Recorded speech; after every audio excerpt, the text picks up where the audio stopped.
Great. These photos depict common scenes in Canadian residential care. Even though these may be the types of scenes we would prefer to see, you'll note that each of these happy scenes is dependent upon staff having the time to stop and listen, to coordinate volunteers, or to engage in music or art programming. In other words, to be alive inside, it takes someone there who has the time to care.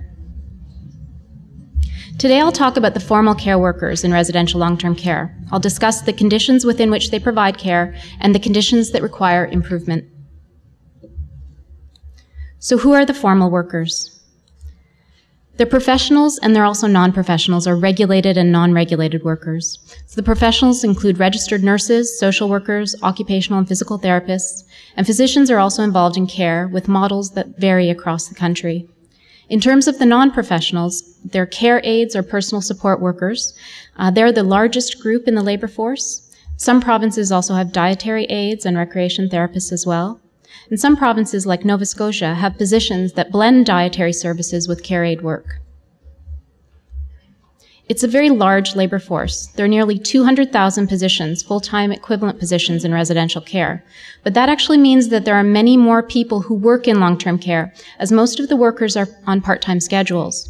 For instance, in Ontario, a lot of the care aides tend to work no more than 4 days at a time, and many have other jobs. The workforce is also highly gendered. Most of the care workers are women. Though more men are entering the sector, and this is especially as we see shifts in unionized manufacturing work. And we're also seeing shifts because more immigrant men are entering care work because they come to Canada with advanced medical degrees and they're not able to practice in their area. And they take up becoming a personal support worker because the training is brief in time. It takes about 6 months, depending on the province. So what are the caring conditions in long-term care? The workforce has been steadily growing, and you'll see from the chart here that it has been growing over time. It's also aging. The workforce is aging.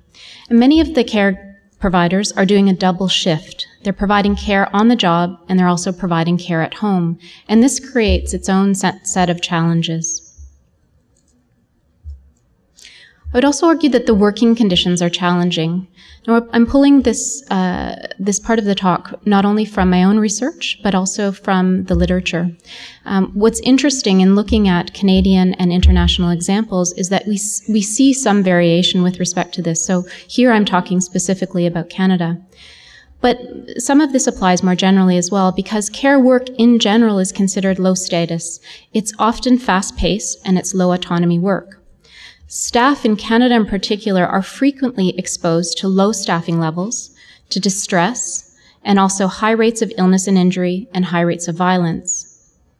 So while healthcare work in general is considered more dangerous than mining and other similar heavy industries, long-term care is considered the most dangerous of healthcare work. So this is CAHS data, and it's based on the RAI data, and using the aggressive behaviors scale, which measures verbal and physical abuse and socially inappropriate behavior and also resisting care. So with the exception of Alberta, Ontario has the highest rates of aggression. So almost half of there's about 100,000 beds in Ontario, and about 113,000 people pass through the system in a given year.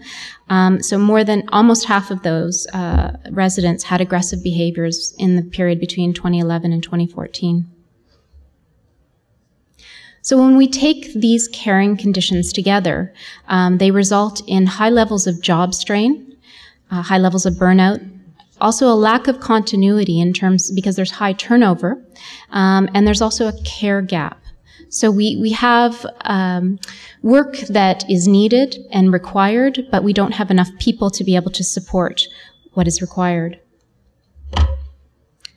And this is certainly a condition that I'm sure anyone who has worked in long-term care would be familiar with. So how can we improve long-term care? We know the existing formula. Lower staffing levels leads to increased prescribing and lower social engagement. And we also know that it doesn't work. Residents' likelihood of exhibiting aggressive behaviors rises when they have lower social engagement and when they've been prescribed too many medications. In addition, inadequate staffing has been associated with high levels of violence towards workers and towards other residents. In Ontario alone, there were 29 homicides in a 10-year period between 2002 and 2012. We also know that higher staffing has been associated with higher quality residential care. So in 2008, Shirley Sharkey reported that the hours per resident day for nursing and personal care staffing averaged 3.12 hours in Ontario. But back in 2000, U.S. experts advised that we require really a minimum of at least 4.55 hours per resident day. So this means that there's quite a large gap, and that's based on data that's 15 years old. And conditions have changed significantly since then in terms of the type of care that residents require and the heaviness of the workload. So I'll bet that those of you who are fans of The Walking Dead had no idea that most of the extras were off-duty long-term care staff.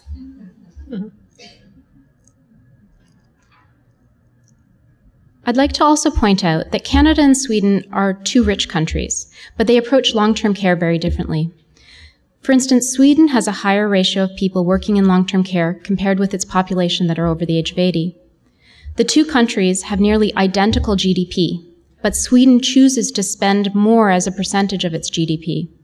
So this comes back to your comment about values and choices in terms of where we choose to allocate resources, Carol. They also have higher staffing intensity in Sweden. There are more private rooms, and they have fewer people living on each unit, so they usually have a maximum of about 10 people. And if you walk into a residential care facility in Canada, you can find as many as 30 or sometimes even higher than that. Canada has also more registered nurses, and we have more care aides. But in Sweden, they've chosen to have a higher proportion of registered practical nurses. Finally, in Sweden, quality long-term care is considered a right of citizenship. So moving forward, I believe that we can learn lessons from other countries like Sweden in terms of how they organize and fund long-term care, particularly because they have one of the oldest populations in the world.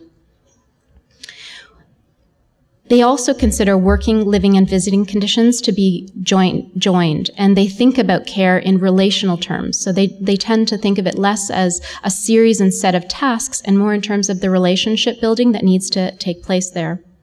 So based on the available evidence, if we want to improve dementia care, we need to prioritize staffing levels.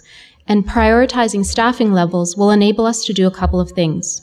It will improve resident social engagement and the capacity of staff to enable residents to be engaged.